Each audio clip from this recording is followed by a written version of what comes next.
اپنے گھر کے علاوہ کسی دوسرے کے گھر میں جا رہے ہو تو سلام کر لو پہلے. ہاں سلام کر لو, سلام کر کے گھر میں داخل ہونا ضروری ہے.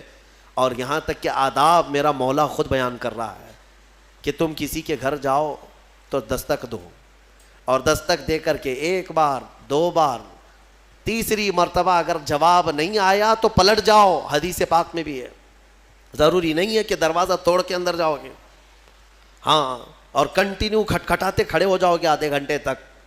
یہ آداب ہیں شریعت کے.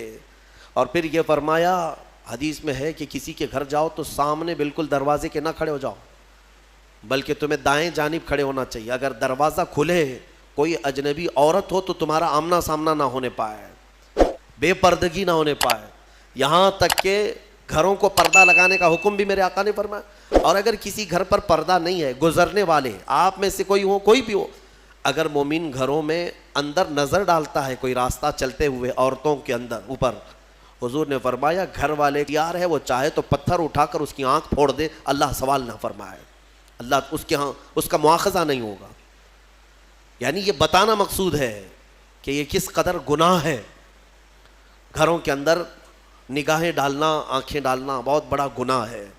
اور یہی چیز اللہ تعالیٰ قرآن میں فرماتا ہے کہ کسی گھر جاؤ, کسی کے گھر جاؤ, اور اگر تمہیں لوٹ جانے کا حکم دیا جائے تو لوٹ جاؤ. یہاں سے میں ایک اس سے تفریح کرتے ہوئے ایک بات یہ بھی عرض کر دوں, کسی کو فون کرتے بھی ہو تو کچھ لوگ جو ہے ایک بار میں 10 20 بار اس کو کال کرتے ہی رہتے ہیں کنٹینیو.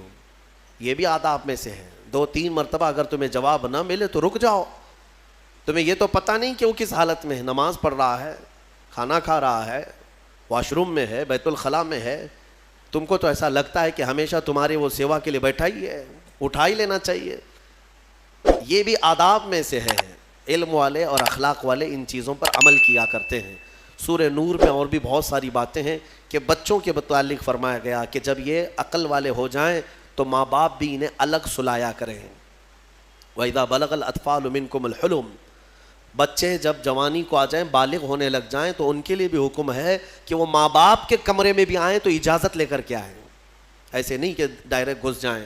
بچے جب شعور والے ہو جائیں ان کو یہ سب آداب گھروں کے سکھائے جائیں کہ گھر میں آنے کے آداب کیسے ہیں. ماں باپ اگر تنہا بیٹھے ہیں تو بچہ کیسے آ جائے گا, وہ بھی دستک دے کر کے آئے, اجازت لے کر کے آئے. یہ بچوں کو تعلیم و تربیت دی جائے. اللہ تبارک و تعالی ہمیں اخلاق حسنہ عطا فرمائے, رسول کریم صلی اللہ تعالیٰ علیہ وسلم کے اخلاق پر عمل کی توفیق عطا فرمائے.